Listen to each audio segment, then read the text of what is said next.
¿Qué tal amigos? Estamos con un nuevo programa de Revelaciones sin Fronteras, aquí como siempre con Fernando Perales en la producción, quien les habla Renzo Sánchez y Jorge Rojas en la conducción.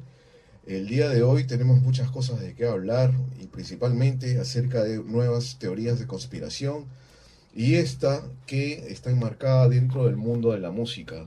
Recientemente todos hemos sido testigos de una noticia que apareció eh, en las webs, en algunos medios de comunicación que indicaban pues que se acaban de descubrir las partidas de defunción e incluso datos precisos que hablaban acerca de la defunción de Paul McCartney, el famoso integrante de los Beatles.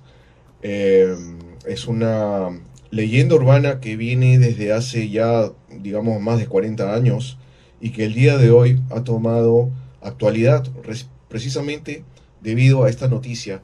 Pero, ¿qué pasa con esta noticia? Esta noticia apareció así de la nada, dice, um, indica que las informaciones habían sido reveladas desde Wikileaks.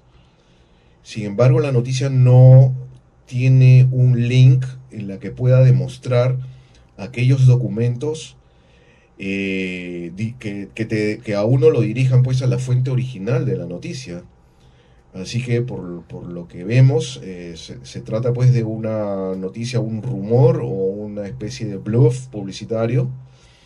Y pero esto ha dado mucho que hablar alrededor del mundo y precisamente contamos el día de hoy con Lai Ruth, una especialista en este tema que a todos nos atañe el día de hoy.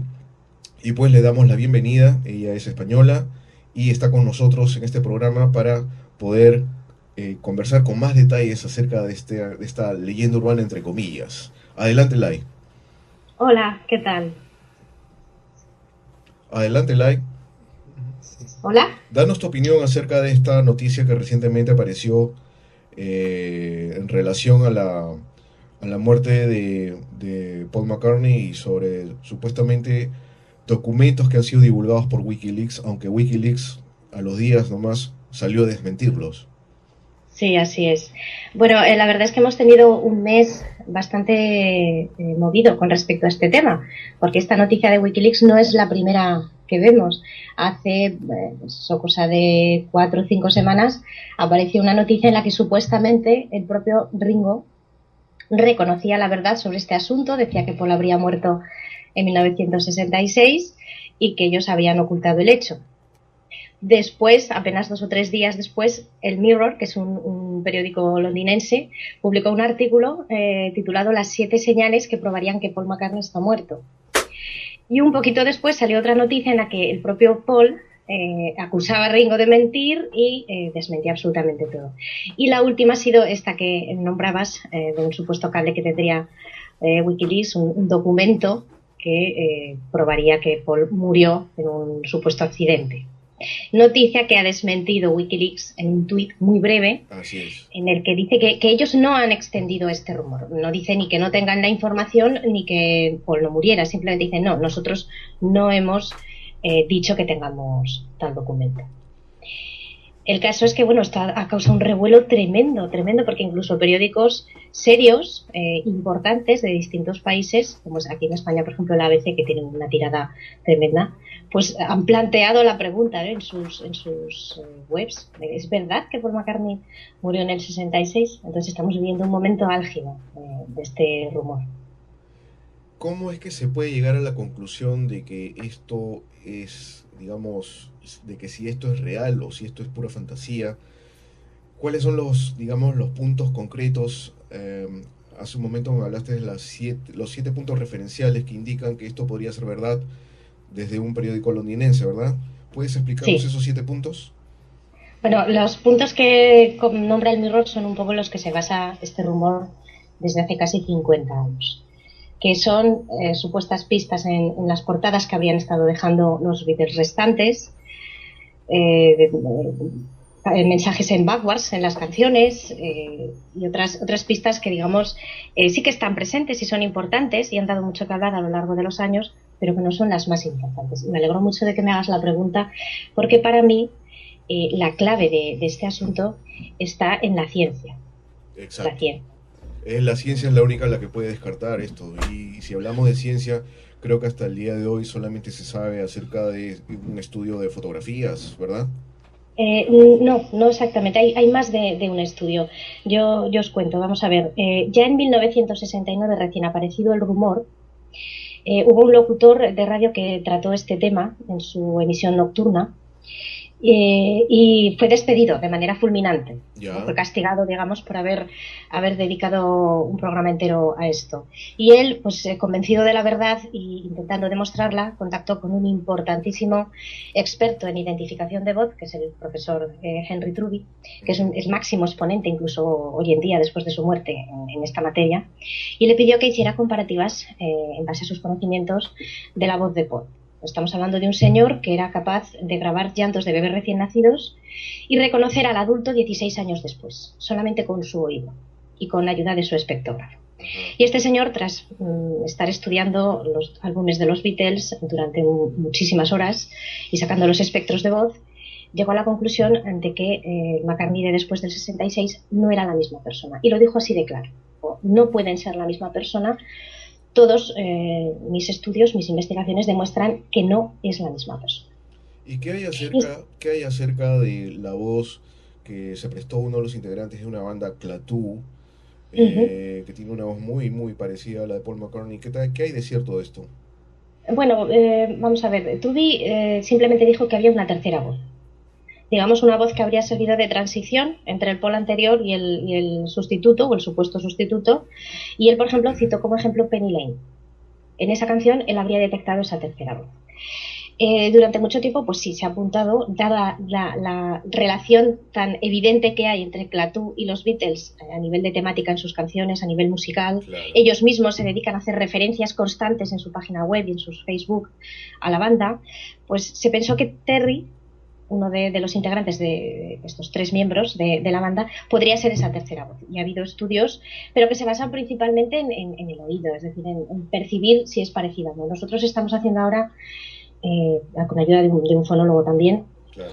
comparativas para poder definir, en primer lugar, el espectro de esa tercera voz de Penny Lane y luego compararla con la de Terry. Y en caso de que sea positivo, tendríamos la prueba, y en caso de que sea negativo, tendríamos una herramienta para poder buscar a la verdadera tercera voz.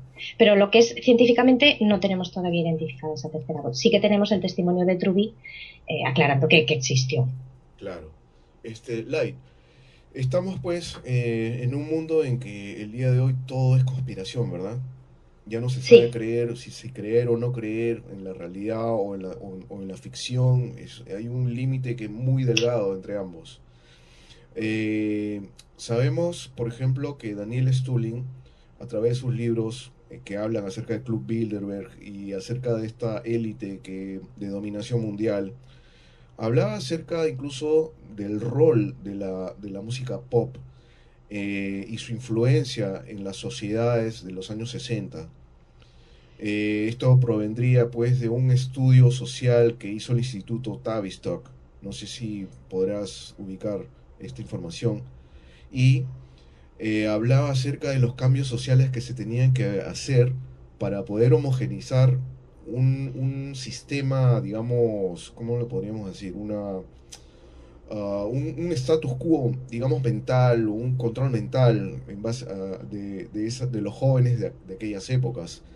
Estamos hablando abiertamente pues del consumo de LSD, de la música pop, del hipismo, entre otras cosas que cambiaron radicalmente el consumo y las formas de ver la vida de muchas personas.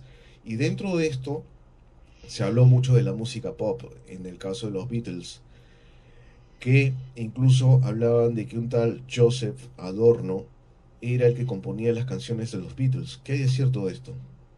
Bueno, en primer lugar, con respecto al Tavistock y la trama del LSD, he investigado mucho, he escrito varios artículos al respecto. Tengo una teoría pues muy elaborada, incluso con un gráfico de conexiones que indudablemente lleva hasta los Beatles. Por contarte un poco cómo llegué a esta conclusión, lo primero que hice fue ver las entrevistas que concedió el supuesto sustituto nada más llegar a su posición. Y una de ellas es la famosísima entrevista de junio de 1967 en la que reconoce el uso del LSD. Ajá. Un momento además en el que se estaba celebrando el Festival de Monterrey, que fue un festival que se dedicó principalmente a promocionar y distribuir el LSD entre los asistentes. Entonces, para mí me saltaron todas las alarmas. Dije, bueno, qué maniobra más bien preparada, ¿no? Un Beatle, con la influencia que tenía la banda en aquel momento, hablando del LSD en un momento tan importante, que sabemos que se estaban llevando a cabo, pues efectivamente, experimentaciones con esta droga y aparte, pues esos intentos de controlar a la población. Recientemente pude ver un documental que se llama Programando a la Nación, que es muy interesante, que en el que se habla pues de esto, de los mensajes subliminales en canciones, de la manera de influir en la población a todos los niveles, a nivel publicitario, a nivel de película, simplemente pues para causar un mayor impacto en la película y por supuesto también en modificar las pautas de comportamiento de la gente. Y hablaban en este documental de los Beatles, nombraban canciones como I Am the Walrus, Revolution, etcétera, etcétera. Y hablaban por supuesto de la influencia que tuvo en Sandman. Bueno, sí, es que esa canción es importantísima también, porque se haya negado que trate sobre el LSD. Es demasiado evidente, sí. Así es. Sí, Jorge tiene algunas preguntas que hacerte. Sí. Hola, Lai. Mira, accidente en realidad que es oficial el accidente en realidad en el año 66, porque si es así, en el 66 ya los Beatles eran pues, famosos mundialmente y cualquier cosa que le pasaba a ellos pues iba a retumbar en todo el mundo. Entonces, si ya sucedió este accidente, imagino que habría papeles, documentos en los hospitales que sucedió oficialmente, ¿no? Esta supuesta muerte de Paul McCartney, porque de ahí yo creo que podría empezar todo, ¿no? Si existe al menos un pequeño vestigio de esto, yo creo que ya la madeja se comienza a desatar, ¿no? No sé si habrá algún papel oficial con respecto a este supuesto accidente. No, lamentablemente no tenemos ningún documento de ese tipo, pero sabemos si fue un accidente. Pues la teoría del accidente obviamente es la que más se ha extendido durante todo este tiempo debido pues a la interpretación que se ha hecho de las pistas y de las canciones. Una de ellas, de In the Life de Lennon, en la que habla de un accidente, pero que está claro que habla del accidente de Tara Brown, un amigo suyo, que falleció a finales de diciembre en un choque con su auto. El tema del accidente sería para cuestionarlo también. Ahora, una trama de...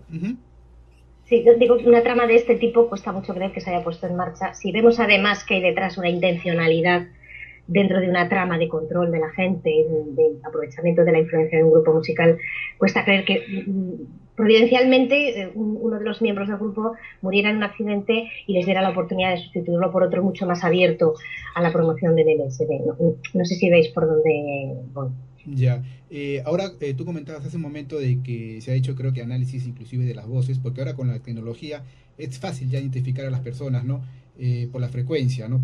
Sería un elemento muy fácil, agarrar una voz del año 65, 64 y ahora porque no cambia, pueden pasar los años pero tu frecuencia de voz no cambia. Entonces eso sería ya una, como te digo, ya comprobar, ¿no? Este hecho. Es que lo tengo, es decir, yo ahora mismo estoy trabajando con un fonólogo, es catedrático de la Universidad de Chile, por el momento no quiere dar su nombre, pero me está ayudando y durante semanas estuvo trabajando en una comparativa mediante espectro también, en las mismas mediciones y los mismos métodos que utilizaba Truby en su momento, puesto que no han cambiado, únicamente se han mejorado con los programas informáticos, pero el sistema es el mismo, y utilizó una grabación en entrevista, en este caso, no en canciones, de Paul antes del 66 y después. Misma frase, misma duración del audio, misma calidad y descompuso los elementos básicos de la voz, en los armónicos, digamos, ¿no? Los aspectos fundamentales y dan un espectro distinto. Y ahora también otra herramienta que se puede utilizar, si es que tanto se toca este tema. Imagino que Paul McCartney, supuestamente la persona ahora estará incómodo con este tema. Simplemente yo en el caso de él haría, aquí está tómame una muestra del pelo y tómame mi ADN, comprélo con mis familiares y se acabó el tema, ¿no? O sea, punto, ¿no? Yo creo que sería lo más fácil para descartar esto ya, ¿no?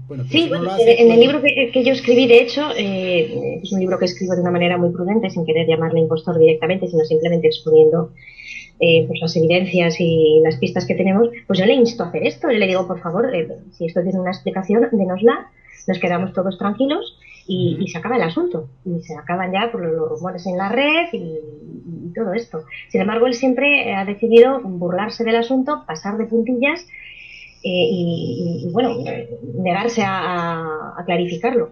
Bueno, sería, imagínate que fuera un impostor, ¿no? Imagínate pues se le da la ley encima porque en realidad cuántos años ha estafado al mundo, ¿no? Todo lo que se, ¿no? Imagínate el mundo discográfico, pero en ese aspecto en realidad se iría abajo, en realidad porque sería la estafa del siglo, ¿no? Bueno, del milenio, ¿no? Porque ya han pasado el siglo pasado y este siglo y seguimos con ese tema. Bueno, acá te paso con Renzo, te quería hacer unas preguntas. Hay un tema que es bastante, es digamos una ley en el show business. Cuando se habla muchos rumores acerca de un artista y se compara con su verdadera personalidad, el artista prefiere que escoger entre la leyenda y la realidad es mejor que se queden con la leyenda, ¿o no es así? ¿Te refieres como si le viniera bien la publicidad a un Exacto, nivel de marketing? exacto. No lo creo, no lo creo. ¿Qué publicidad necesita un ex Beatle? Es como cuando a la vista de las pistas dejadas en los álbumes y las canciones, pues muchos las justifican diciendo que se trató de una estrategia de marketing que hizo la banda en aquel momento. ¿Qué marketing necesitaba esa banda? Es que no estamos hablando de un grupito que necesite un poquito más de publicidad, más posicionamiento en los medios.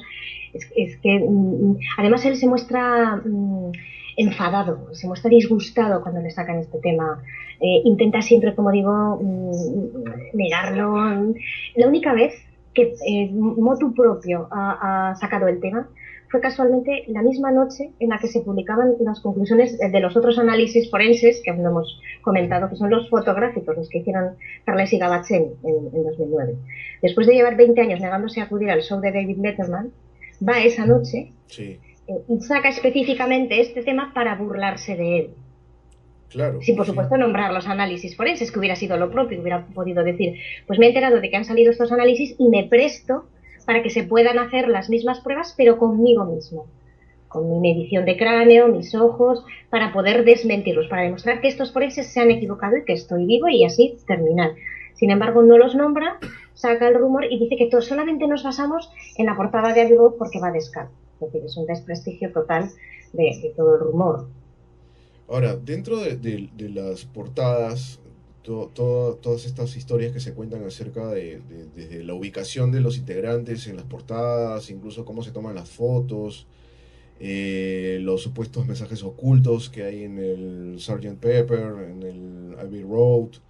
Pero si vemos las carátulas de los primeros álbumes, como el caso de A Hard Day's Night, por ejemplo, Paul aparece volteado y es igual al Sgt. Pepper, está dando la espalda. Normalmente Paul siempre, he leído algunas de sus biografías, principalmente los Beatles, a Paul siempre le gustaba lucirse en las fotos de manera distinta a sus compañeros. Salir descalzo en la portada de Abbey Road era porque fue un día caluroso, estaba con slaps y simplemente se le ocurrió caminar descalzo e inmediatamente, precisamente por estar descalzo en esa foto, es que empezaron los rumores de supuesta muerte. Bueno, vamos a ver, primero, exactamente no empezaron los rumores por este motivo. Los rumores empiezan ya en 1967 cuando muchos de los fans ven aparecer a ese Paul en la puerta de los estudios de Abbey Road a finales de noviembre y le ven un cambio brutal físicamente. Esto me lo han contado incluso fans de aquel momento que lo sintieron. Y ya en enero del 67 hay un desmentido por parte de la Beatles Monthly Book, que es la revista oficial de los Beatles, diciendo que Paul estaba bien, que no le había pasado nada, que no había muerto. Es decir, se remonta hasta el 67 ya el rumor. Claro. ¿Vale? Cuando en realidad es en el 69 cuando empiezan ya con toda la interpretación de las pistas, de Sí. las portadas de los álbumes, etcétera, etcétera. Sí, sí, sí. Entonces, la interpretación es peligrosa y llevamos muchos años viendo mucha gente que interesada por este tema y quizá con la mejor intención pues ha querido ver pistas en todo, en las hojas de los árboles, en si Paul va descalzo. Yo, por ejemplo, la pista del descalzo no la he tomado en serio nunca. Es cierto que las pistas están, no se pueden negar y se han reconocido en espacios oficiales, como digo, justificándolas como alguna estrategia de marketing o broma o lo que fuera. y hay que atender sobre todo a las que indican un sentimiento de tristeza, de muerte, de pena, y sobre todo aquellas que no han sabido explicar bien o que incluso se han contradicho o han quedado bastante por los pelos. Por ejemplo, es el caso de la famosa flor negra que lleva Paul Claro, en sí, Magical Mystery Tour, sí, ¿verdad? Que podrías decir, va, pues un detalle sin importancia, ¿no? exacto. Muchos le preguntaron por ello, preguntándole si tenía que ver con el rumor de la muerte, y él dice, es que se acabaron las rosas rojas y me dieron una negra.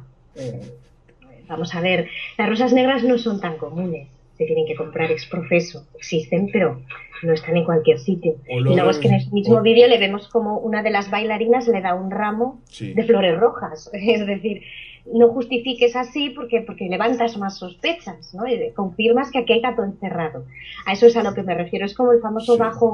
bajo hecho con flores de la portada de Sgt. Peppers, que tiene Tanto, tres tanto, cuerdas sí. en lugar de cuatro. Tanto Lennon como Paul le gustaba mucho jugar con estos temas, con el tema pues del misterio, jugar un poco a confundir a la gente. Hay mucho de eso en realidad. Sí, bueno, El, más yo creo yo, ¿eh? Más yo creo él que era, me encantaba la simbología, los juegos de claro. palabras, Alicia en el País de las Maravillas, era más de ese tipo de cosas. Es más, en la portada del Help, esas que salen cubiertos con atuendos negros, están haciendo posiciones que hacía Lester Crowley, el famoso brujo, el tatarabuelo o abuelo de los Bush, satanista conocido. Sí, sí, y que luego aparece también en Sgt. Pepper, sí. Ya, y creo que cuando tú te refieres a que 1967 es cuando realmente empiezan estos rumores de la muerte de Paul, o que hay algo escondido en el caso de la supuesta suplantación de Paul, debe ser por el tema de la morsa en el Magical Mystery Tour. Sí, bueno, estamos hablando de otra supuesta pista Así es. llena de contradicciones. Sí, Mm, Yo soy la morsa, Paul es la morsa, os voy a dar una pista a todos ustedes, que es lo que dicen Glass Onion así después. es. Luego intentan explicarlo años después y John dice una cosa, Paul dice otra. Paul Exacto. dice lo pensaron entre los dos porque les hizo mucha gracia reírse de los fans. John dice que en realidad le estaba diciendo a Paul que es que iba a abandonar la banda. Entonces dice, bueno, vamos a ver, lo que decía antes, levanta más sospechas que otra cosa, no clarifica mucho, levanta más sospechas que otra cosa, no clarifica mucho el asunto. Y A eso es a lo eso, que me refiero. y eso despierta los rumores, y eso despierta mucha curiosidad de parte de la gente, y la gente, como tiene una imaginería increíble, pues empiezan a hacerse empiezan a crearse leyendas en base a estos personajes íconos mundiales, pues que siempre van a dar que hablar, ¿no? Definitivamente. Tanto como otros personajes, como el propio Mick Jagger o Keith Richards, también tienen una serie de rumores y una serie de leyendas en base a su vida, en base a sus biografías, y eso es parte pues de la historia del rock and roll, eso es parte de ¿cómo le podríamos decir? La cultura del pop. Claro, claro, porque son ídolos, mucha gente los sigue y sus historias pues son analizadas y son interpretadas por mucha gente.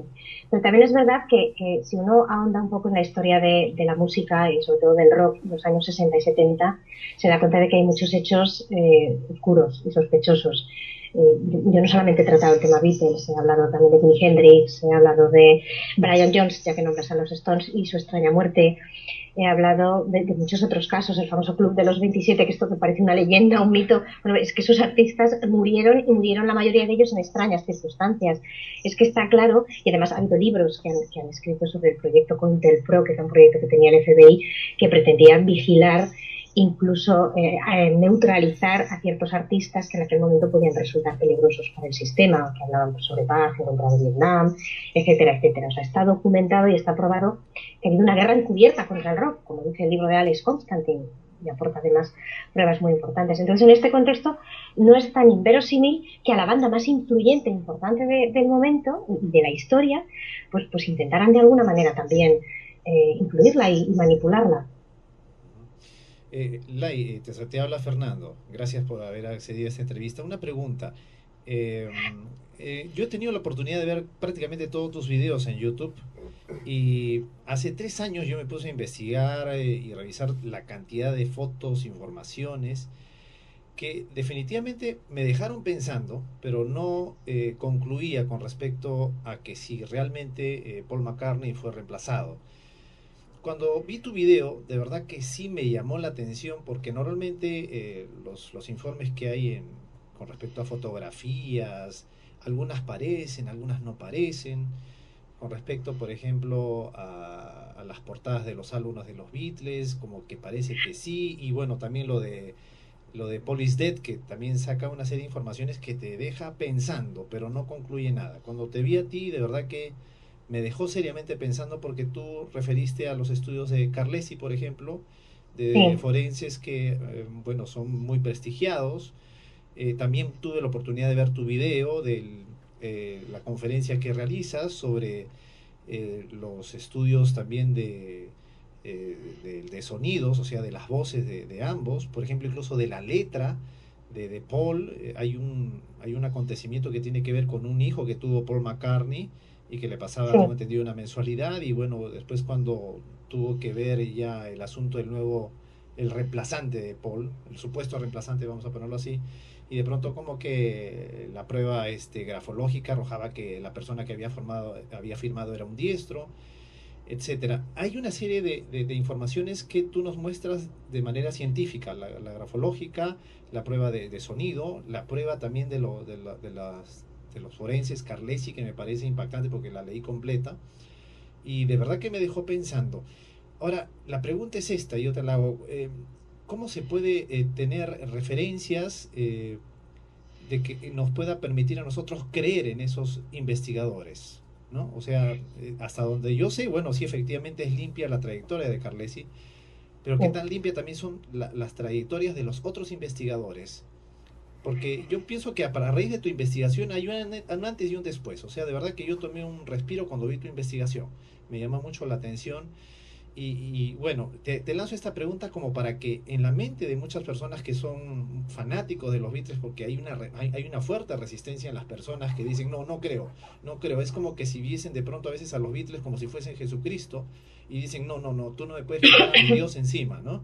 Y a veces uno se resiste de pronto a creer en estas cosas. No sé si puedes hacer un comentario al respecto. Sí, sí, la verdad es que sí que me parece muy importante destacar el currículum, la experiencia de estos forenses, que no estamos hablando de unos cualquiera. El profesor Truby, por ejemplo, como digo, es el máximo exponente mundial en la identificación de voz mediante espectrógrafo. Tiene hoy en día en la Universidad de Miami, donde dirigió el laboratorio de investigación, unos premios a su nombre, unos premios de fin de carrera. Fue miembro de la dirección de la Asociación Internacional de Identificación de Voz, es decir, un cargo importantísimo. Tenemos, por ejemplo, a Daniel Jula, que también hizo una identificación de voz y también hizo mediciones xenométricas, que colabora con tribunales en el esclarecimiento de casos, al igual que Carles y Gavazzini, que han ayudado en el esclarecimiento del intento de asesinato de Juan Pablo II, han esclarecido las circunstancias de la muerte de Mussolini, testificaron con sus pruebas periciales en el caso del asesinato del periodista Ilaria Alpi en Mogadiscio. Es decir, estamos hablando de gente que colabora con las autoridades judiciales, que tiene una gran experiencia, un gran bagaje en su carrera. La perito Elena Marchetti es la que hizo una prueba grafológica, que también trabaja en el Tribunal de Viterbo, en Italia. Es decir, estamos hablando de gente que cuesta mucho creer que hayan podido equivocarse o que hayan podido manipular resultados, cuando además no pretendían nada con esto. Es decir, lo hacían pues por curiosidad o incluso por desmentirlo, como es el caso de Carles y Gavazzini, que lo hacían a modo de broma, que pensaban que en 2 minutos desmentían el rumor y no pudieron. Lai, acá somos tres integrantes, podemos tener puntos de vista distintos, pero para mí personalmente es un hecho que ha sido reemplazado. Pero yo te lanzo una pregunta personal: ¿por qué hay esa resistencia a pesar de que hay pruebas que para mí son contundentes y lo que tú señalas, y aparte también los investigadores? ¿Por qué crees que hay esa resistencia? Bueno, es que estábamos hablando de fans y de los ídolos de mucha gente y de la sensación de haber sido engañado. A mí me viene mucha gente que cuando por fin pues, se atreve a valorar esta posibilidad, a creerla, pues se muestra desolada. Dice que no puede creer que la hayan engañado, que no puede creer que durante tanto tiempo pues haya estado siguiendo a alguien que no es quien dice ser. Y luego porque, claro, esto hace tambalear todo lo que uno considera seguro. Es decir, si me han engañado con esto, ¿con qué más? ¿En qué mundo vivo? ¿No? ¿Cómo puede ser esto? Es difícil y es comprensible también. Lai, una consultita. Mira, una de las maneras más, bueno, para comprobar este hecho, obviamente son las evidencias, ¿no? Los papeles, etcétera. Pero también están los testigos. Los Beatles eran conocidos por ya artistas que hasta ahora están vigentes, de repente como Mick Jagger, Bob Dylan, Eric Clapton, que los has conocido antes del año 76 y después. Ellos no dicen nada de repente, algunos testigos de repente dicen algo con respecto a este tema. No dicen, pero cantan y testifican. No directamente, pero insinúan. Yo tengo dos artículos por ampliar todavía con un tercero que se llama Cantando sobre Paul is Dead, que es un compendio de artistas de la época que en sus canciones, incluso tenemos por ejemplo el caso de David Bowie, que es muy interesante, que habla incluso de reemplazos, no hablando directamente de Paul, pero de otras personas, y que escribe canciones clarísimamente referentes a una persona zurda que muere y, en fin, tenemos todas esas manifestaciones porque los artistas quizá no se atrevan a hablar directamente, pero todo cantante, igual que todo pintor, todo escritor, deja una parte de sí en sus obras y ellos así lo están haciendo. Entonces sí que está claro que hay mucha gente que lo sabe, pero tal vez por miedo o porque no quieren verse en problemas, porque también ha habido muchas muertes alrededor de este caso, véase caso de Mal Evans, el Robbie de los Beatles, etcétera, etcétera.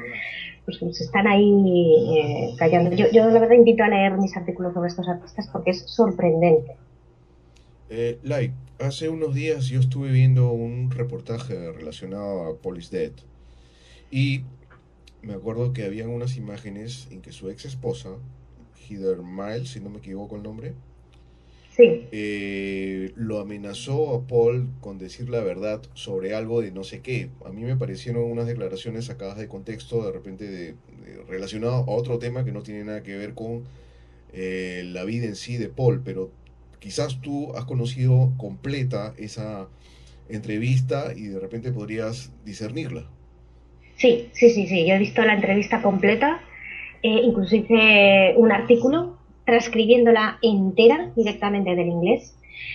Según qué vídeo hayas visto, es verdad que se ha sacado de contexto. Ajá. Me imagino cuál ha sido, pero vamos, no voy a nombrar quién lo ha publicado. Ya. Pero lo que está claro, y eso sí lo puedo asegurar, es que Heather dijo que tenía una gran verdad en su poder, que no la podía desvelar porque la gente no sabría manejarla, que sería absolutamente devastador, y que tenía una caja de pruebas que saldrían a la luz si no la dejaban en paz, acusando a periodistas y a otros grupos, que parece ser la estaban amenazando, pues de estar poniéndola contra las cuerdas, ¿no? A raíz del divorcio que estaba llevando a cabo. Pero qué era Eso lo sí que es. pero se sabía pues que Heather estaba pidiendo una millonada de dinero para poder divorciarse de Paul. Bueno, según ella no era tanto, según ella estaban creando una campaña de desprestigio tremenda, que además es que se puede ver, no ha habido persona más denostada en los medios de comunicación y en las Sí, redes que Heather, cuando ha habido también otros divorcios sonados en la historia del famoseo, así es. y no ha sido tanto. Pero Sí, cuando hablaba de este secreto que podría revelar, ¿tú crees que se trataba precisamente de esto? que si no, es decir, hemos debatido sobre qué podría ser, quizá algún tipo de, no sé si comentarlo tan abiertamente, algún tipo de tendencia sexual de Paul o alguna cosa extraña e Ajá. íntima, pero eso es una verdad devastadora que la gente no podría manejar a estas alturas. Ese tipo de temas tampoco suponen tanto problema. Es que no me imagino cuál otra puede ser. Claro. Dentro de las explicaciones que se dan de por qué se piensa de que Paul está muerto y que por qué tuvieron que suplantarlo y por qué actualmente vemos a Paul haciendo conciertos, ¿no? Eh, eh, digamos, una de las respuestas es de que querían evitar suicidios masivos a nivel mundial. Era tanta la Sí, relevancia de los Beatles en esa época porque, miren, recientemente uno de los Beatles más, digamos, celebrados, que es John Lennon, que murió en 1980, también en extrañas circunstancias. mm, Pero no se produjeron esos suicidios en masa. Claro, hubo una gran congoja mundial, pero suicidios en masa. claro. Yo tampoco creo que hubiera habido ni suicidios en masa ni que desde luego eso fuera un motivo para crear semejante maniobra de suplantación que tendría que contar con el apoyo logístico y económico de estamentos oficiales incluso. Además, los que tratamos pues, temas alternativos, ciertamente conspiranoicos, etcétera, sabemos que bueno, la muerte de un grupo de fans tampoco es que les importe mucho a ciertos poderes, incluso aunque sean económicos, ¿no? Exacto. Lai, otra cosa. ¿Qué tan avanzada estaba la cirugía estética en 1966 como para que este Paul, el nuevo Paul, se haya hecho tantos cambios en la cara, no solamente en la cara, sino también en los dientes y en la mandíbula y otras partes de su cuerpo, incluso el Bueno, pues cerebro? sí, sí, perdón. Sí, pues Adelante. Carlos y Gabat venía además comentando que habían notado algún efecto de cirugía, por ejemplo, en un ojo, o en los labios, o en el hueso palatal. Comentaron que este tipo de cambios eran posibles en los 60, eran posibles. Sin embargo, el cambio, no en los dientes, que se pueden enfundar perfectamente en cerámica, pero sí el hueso palatal, de habérselo cambiado Paul, le habría ocasionado unos problemas terribles y se habría visto, ¿vale? En el Claro, caso de modificar un poco los labios, modificar los ojos, era posible perfectamente. pero igual, en el lapso de tiempo entre el supuesto accidente hasta la reaparición de Paul no habría pasado más de un año. Estamos hablando de un promedio de 6 meses, quizás. Es que, vamos a ver, el supuesto accidente, según dicen muchos, En ocurre el diciembre, 9 de noviembre. Eso ya, está totalmente descartado. ya. Que Paul muera el 9 de noviembre y tengamos al sustituto ya de viaje por Kenia con Van Evans a Ajá. principios de este mes. Hay algo falla. Y Mm, con esos cambios con los cuales siempre comparan las fotos, o sea, es imposible. ¿Cómo se puede dar un cambio tan repentino en tan pocos meses? Veríamos a Paul pues recargado con parches en la cara o usando frenillos en los dientes, ¿no? Sí, a no ser que llevara tiempo preparándose, con lo cual descartaríamos ya Eso es totalmente el hecho imposible. fortuito. A ver, ¿alguien más tiene otra pregunta? Sí, con respecto al primer video que sale, el supuesto Paul en el año 67 y el último de Paul, hay para mí algo muy claro con respecto a los dos videos, se ve diferente. Creo que una de las pruebas, una de las demostraciones de los forenses Carlesi es justamente la craniometría, ¿no? La dimensión del cráneo, que para mí es notoriamente distinto, como también el alargamiento del rostro, como también el ángulo mandibular, e inicialmente también en los dientes, que se ve pues que es diferente la dimensión, es más ancho en el nuevo Paul. Bueno, otras más que ahorita no se me vienen a la mente, pero me da la impresión que él progresivamente se ha estado haciendo nuevas cirugías y que han ido acomodándose más al Paul McCartney original. Y lo otro también, la otra pregunta también que quiero hacerte, ¿por qué en algunas fotos en YouTube o videos en YouTube o fotografías que se presentan coinciden las dimensiones y en otras no? ¿Crees que ha habido manipulación? ¿Las hay? ¿Hay demostraciones de que ha habido manipulación en cuanto a remasterización de videos, en cuanto a al alargamiento del rostro, a concordar con las dimensiones? ¿Hay pruebas acerca de ello? Cuando se le presentó también a los Carlesi las fotografías, ¿eran las originales? No sé si se entiende lo que te estoy diciendo, Lai. Sí, sí, vamos a ver. Con respecto a lo primero, yo creé hace mucho tiempo un artículo que se basa en un timeline, ¿no? de lo que sería el supuesto sustituto, desde el primer momento en que aparece hasta años recientes. Y efectivamente, o sea, los cambios son brutales. Unas veces tiene la barbilla de una manera, otras veces se le ve como que tenga una cicatriz en un ojo, otras veces aparece con una venda en la cabeza, no sabemos lo que se hizo. Las orejas son notables, no sabemos si es que va prótesis o qué.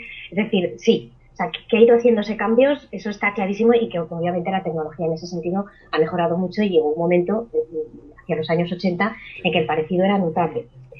Con respecto a lo segundo, el tema de la manipulación de fotografías está demostradísimo. Yo también hice un artículo mostrando fotografías originales y exactamente la misma fotografía manipulada, la misma fotografía, alargando el cráneo de Paul, modificándole los ojos, modificando la sonrisa, remasterización de vídeos que perjudican a Paul y benefician al sustituto.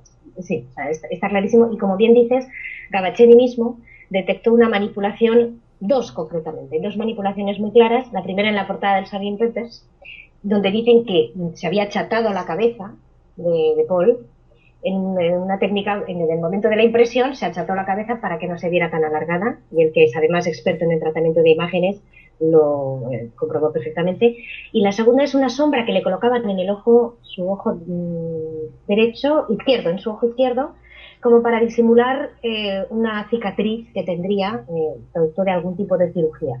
Eso, durante un tiempo se le coloca esa sombra en fotos oficiales, en las fotos de álbumes y eso, y después desaparece esa sombra para dejarse ver la cicatriz, que incluso hoy en día, si uno se fija en fotos de alta calidad, se sigue viendo. Como la caída del cabello también, ¿no? Sí, es otro de los aspectos que se ha investigado, que de repente cambia de un lado para otro la forma en que le crece el cabello. Bien, Lai, estamos en el tramo final de la entrevista. Te agradecemos de antemano por acceder a esta entrevista para Lima. Bueno, al final creo que tendríamos que pensar también, probablemente tú has visto algunos eventos, algunos conciertos de Paul McCartney allá en España. Acá lo hemos visto en 2 oportunidades en Lima. Para serte franco, el músico que vemos el día de hoy, o a partir de 1966, o perdón, 1967, es mejor que el músico que hemos escuchado desde cuando empezaron los Beatles, por allá, por Hamburgo, ¿verdad? ¿Es mejor? Sí, definitivamente, mucho mejor. Un músico más completo. Sea Paul o sea Bill Campbell, al final es la misma historia, es un Beatle. Eso no va a cambiar nada.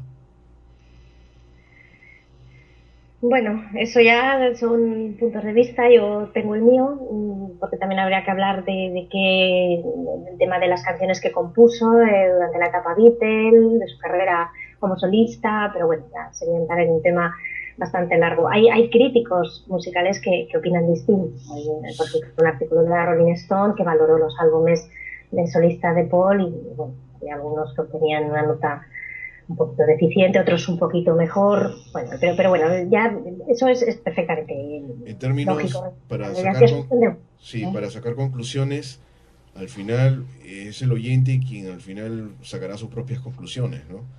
Las posiciones siempre van a ser encontradas, siempre va a haber unos a favor, otros en contra que pueden pensar en una u otra idea, pero al final las conclusiones las saca el mismo público.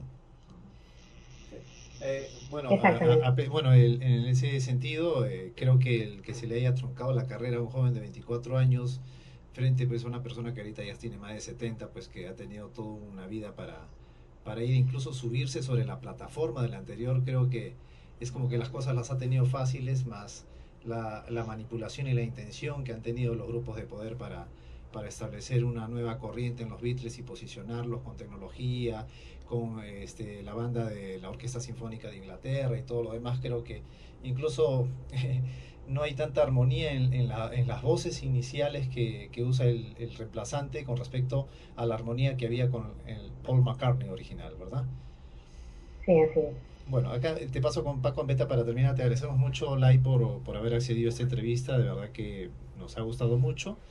Y bueno, esperamos contar contigo nuevamente. Háblanos por favor un poco sobre tu libro, porque yo tengo mucha curiosidad. Voy a ver si lo compro en estos días, porque ahí explicas detalladamente con respecto pues a toda esa investigación detallada que tengo entendido que son más de 1500 páginas, que tú los has resumido en 200 y que nos puede permitir tener una idea más clara. Cuéntanos un poquito para poder acceder a ella, cómo hacemos para visitarte. También creo que tienes en Facebook justamente un portal ahí. Cuéntanos un poquito de ti y del libro para poder acceder. Sí, bueno, el libro se llama El gran misterio de los Beatles. Plantea la pregunta de si murió Paul McCartney en 1966. La editorial es Mandala. De momento solo se comercializa en tiendas de España. Se puede hacer un pedido online a través de la web de la editorial, o también está la opción ebook a través de la plataforma de Lighthouse, Faro en inglés, lighthouse.com. Y en mi grupo de Facebook, en mi muro, tengo publicados los artículos completos en mi sección de notas, simplemente entrando en Facebook y poniendo Laywood, L-A-Y-Ruth, y ya se me encuentra. Bueno, Lai, soy Jorge, más bien queremos agradecerte por las entrevistas también. Quisiera saber también, aparte de este tipo de investigaciones que está haciendo, bueno, de Paul McCartney respecto a otros artistas, otro tema que de repente también estás haciendo, te guste. Para nosotros, tú sabes que Revelaciones y Fronteras, bueno, es un, ¿no?, un programa que toque todos temas de teoría de conspiraciones, los enigmas después del universo, de la historia, etcétera. No sé, de repente, ¿en qué otra investigación estás, aparte? Bueno, yo desde el momento me estoy centrando en el tema Paul, Ujú, ampliándolo a todo lo que es la industria musical en general, ujú, sobre todo años 60, 70 y 80. Quiero publicar un libro también referente a la muerte de John Lennon, que me parece un tema fundamental, incluso alejando el tema de Paul is Dead, solamente la conspiración para matar a John Lennon, que está clarísima. Publicaré un libro también sobre todo lo que es la trama del LSD en Gran Bretaña y en Estados Unidos en los 60. Y ujú, bueno, temas de conspiraciones, pues he investigado muchísimo, de todo ujú. tipo, pero me centro ahora en este aspecto, que creo que hay mucho todavía que descubrir y que hablar. Bueno, Lai, me despido, un saludo desde Lima, acá te paso con Renzo. Lai, muchas gracias por la entrevista. Esperamos contar contigo más adelante para tocar otros Muchísimas temas, gracias. sobre todo por el tema de John Lennon, que sería muy interesante también, ¿no? Porque está incluido el tema de MK Ultra, si no me equivoco, en ese tema. Sí, exacto, sí. Esperamos contar contigo más adelante, ¿sí? Muy bien, muchísimas gracias. Muchas gracias, Lai, por habernos aceptado esta entrevista y saludos para España. Queremos mucho a nuestra madre patria y también queremos mucho tu investigación. Te felicito y gracias de verdad por todo. Encantada, encantada de haber estado con vosotros. Gracias. Gracias.